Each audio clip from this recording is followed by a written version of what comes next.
Good morning, children. Welcome to physics class. So we have studied about the different units of measurement. Now we need to study about the measurement of length. So you have for measuring length you mostly use your scale. Okay, so let us talk about your scale only. So it has a number of markings over it, that is called graduation.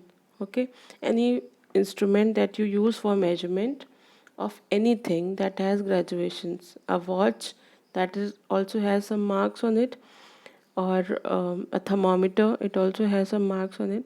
So any measuring instrument, it has some graduations with the help of which we can measure that particular physical quantity. So if we are talking about a scale, see, between 0 and 1 there are 10 divisions in your scale.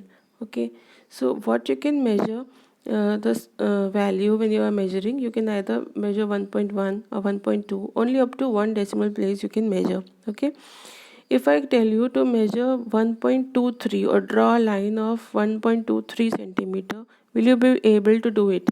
No, because after 1.2 the next marking that is there, that is 1.23, that is 1.3.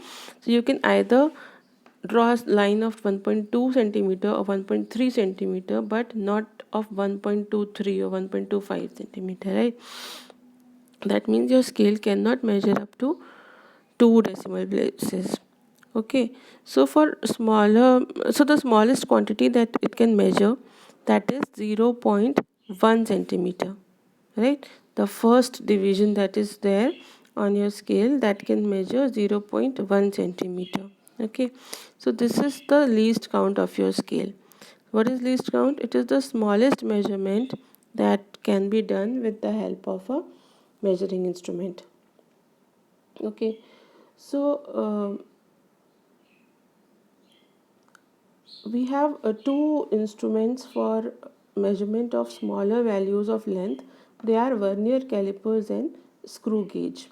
Let me show you vernier calipers, the diagram of it. See figure 1.3. This is a vernier calipers. We will study it into detail, but one main thing that you need to know right now is it has two scales. Can you see a main scale and a vernier scale? Main scale is very much like your normal scale, and the vernier scale is very small. It has 10 divisions on it, and the vernier scale can slide over the main scale. Okay, let us come to the principle of vernier, how it works. So the 9 divisions of main scale are equal to 10 divisions of vernier scale. It is designed in such a way that 9 divisions of main scale are equal to 10 divisions of vernier scale.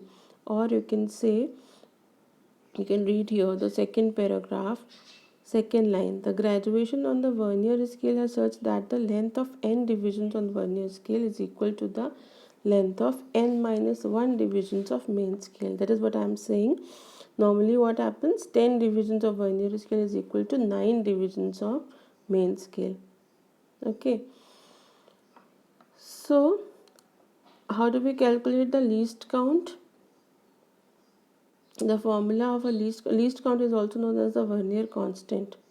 Okay, so it is actually the difference of the values of both the divisions, value of one main scale division minus value of one vernier scale division, this equation 1.1. Okay, this you need to remember, learn it, and just you need to understand how we calculate this thing. So okay, I'll explain it on another video. So for now, you just know least count is the smallest value that any instrument can measure. Okay, and vernier constant or least count of a vernier is equal to value of one main scale division minus value of one vernier scale division. I am pausing it for now and will explain the other part in just next video.